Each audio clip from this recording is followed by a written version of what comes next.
Hello everyone, যারা পুলিশের চাকরির জন্য পড়াশোনা করছেন বা চাকরির জন্য আবেদন করেছেন তাদের জন্য সুখবর। রাজ্য সরকার এবার সম্পূর্ণ ফ্রিতে পুলিশের চাকরির প্রশিক্ষণ দেবে। কোথায় আবেদন করবেন, কারা আবেদন করতে পারবেন, লাস্ট ডেট কবে, আমি সম্পূর্ণ আলোচনা করব। আপনারা শেষ পর্যন্ত দেখবেন। দেখার আগে যারা নতুন আছেন চ্যানেলটাকে সাবস্ক্রাইব করে দিবেন, আর যারা ফেসবুক থেকে দেখবেন অবশ্যই পেজটাকে ফলো করবেন। কি বলেছে দেখুন, মাননীয় মুখ্যমন্ত্রীর মমতা বন্দ্যোপাধ্যায়ের অনুপ্রেরণায় সংখ্যালঘু যুবক যুবতীদের বৌদ্ধ, খ্রিস্টান, জৈন, মুসলিম, পার্সি, শিখ জন্য পুলিশ কনস্টেবল পরীক্ষার প্রাক নিয়োগ প্রশিক্ষণ, মানে যে পুলিশ কনস্টেবল পরীক্ষার জন্য আপনারা আবেদন করেছেন বা যারা আবেদন করবেন তাদের সংখ্যালঘু ডিপার্টমেন্ট আপনাদেরকে প্রশিক্ষণটা দিচ্ছে। একমাত্র বৌদ্ধ, খ্রিস্টান, জৈন, মুসলিম এবং পার্সি, শিখ তারাই একমাত্র আবেদনটা করতে পারবেন। যোগ্যতা কি লাগবে? যোগ্যতা লাগবে হচ্ছে, যোগ্যতা মান হচ্ছে বয়সে 18 থেকে 30 বছর, শিক্ষাগত যোগ্যতা মাধ্যমিক অথবা তার সমতুল্য। উচ্চতা কতটা লাগবে? পুরুষদের ক্ষেত্রে 167 সেন্টিমিটার ও মহিলাদের ক্ষেত্রে 160 সেন্টিমিটার।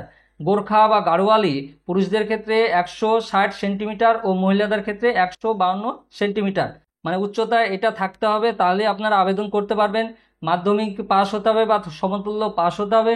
18 থেকে 30 বছর হলে আপনারা আবেদন করতে পারবেন সংখ্যালঘু ছাত্রছাত্রীরা। পশ্চিমবঙ্গ সংখ্যালঘু উন্নয়ন ও বিত্ত নিগম সংখ্যালঘু যুবক যুবতীদের পুলিশ কনস্টেবল পরীক্ষার প্রাক নিয়োগ প্রশিক্ষণের জন্য আবেদনের আহ্বান করছে। চলতি বছরে Kolkata police, Paschimbanga police constable পদে আবেদনকারীরা প্রাধান্য পাবে। মানে যারা কলকাতা পুলিশ বা পশ্চিমবঙ্গ পুলিশে কনস্টেবল পদে আবেদন করেছেন তারা অবশ্যই প্রাধান্য পাবেন। আর যারা আবেদন করেনি, তার যে প্রিপারেশন নিচ্ছে, তারা আবেদনটা করতে পারবেন, কিন্তু যারা আবেদন করেছে তারাই একমাত্র প্রাধান্যটা পাবে। প্রয়োজনীয় তথ্যাবলী এটা কি, আবেদনকারীকে পশ্চিমবঙ্গের স্থায়ী বাসিন্দা হতে হবে। মানে একমাত্র আপনাকে পশ্চিমবঙ্গের স্থায়ী বাসিন্দা হলে আপনারা আবেদনটা করতে পারবেন। কোচিংয়ের সময়কাল হয়েছে 3 মাস, সপ্তাহে 2 থেকে 3 দিন। মানে আপনাকে 3 মাস ধরে কোচিংটা দিবে, আপনাকে 3 মাস পড়াশোনা করাবে চাকরির জন্য, এবং সপ্তাহে 2 থেকে 3 দিন ক্লাসটা হবে। প্রশিক্ষণের খরচ বহন করবে পশ্চিমবঙ্গ সরকার, মানে আপনাকে কোনো পয়সা দিতে হবে না। তার জন্য আপনি আবেদন করবেন, তারপরে যদি সিলেক্টেড হন তাহলে আপনি সম্পূর্ণ ফ্রিতে প্রশিক্ষণটা নিতে পারবেন। তার জন্য কোনো আপনাকে আলাদা পয়সা দিতে হবে না। অনলাইনে আবেদন করবেন কিভাবে? অনলাইনে ওয়েবসাইটে গিয়ে আপনাকে আবেদন করতে হবে। ওয়েবসাইটটা হচ্ছে www.wbmdfc.org। ওয়েবসাইটে গিয়ে আপনাকে আবেদনটা করতে হবে।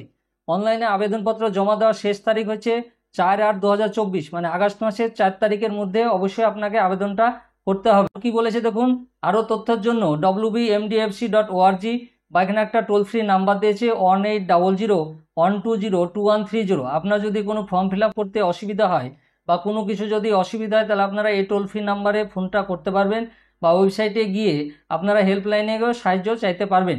পশ্চিমবঙ্গ সংখ্যালঘু উন্নয়ন ও বিত্ত নিগম পশ্চিমবঙ্গ সরকারের সংখ্যালঘু বিষয়ক ও মাদ্রাসা শিক্ষা দপ্তরের অধীনস্থ একটি বিধিবদ্ধ সংস্থা। আপনাকে অনলাইনে গিয়ে ফর্ম ফিল আপটা করতে হবে। কোথায় গিয়ে করবেন? এখানে হোম পেজটা যখন খুলবেন, WBMDFC এই ধরনের একটা পেজ খুলবে। Training and coaching free recruitment coaching for recruitment in police constable, এখানে নোটিফিকেশনটা দেওয়া আছে এবং এখানে ক্লিক হেয়ার করবেন। ক্লিক হেয়ার অ্যাপ্লাই করার পরে এখানে দেখেন আপনার notification, click here to apply, এখানে গিয়ে আপনারা আবেদনটা করতে পারবেন। আপনারা আগস্টের 4 তারিখের মধ্যে আবেদনটা করে দিবেন। একমাত্র সংখ্যালঘু ছাত্রছাত্রীরা এই আবেদনটা করতে পারবেন। রাজ্য সরকারের এমন উদ্যোগ কেমন লাগলো আপনারা অবশ্যই কমেন্ট করে জানান। আমার এই ভিডিওটা ভালো লাগলে লাইক এবং শেয়ার করে দিবেন, আর যারা নতুন আছেন চ্যানেলটাকে সাবস্ক্রাইব করে দিবেন, আর পাশে থাকা বেল আইকনে ক্লিক করে দিবেন যাতে এ সংক্রান্ত আরও ভিডিও আপনি প্রথমেই পেয়ে যান। আর যারা ফেসবুক থেকে দেখবেন অবশ্যই পেজটাকে ফলো করবেন। ধন্যবাদ।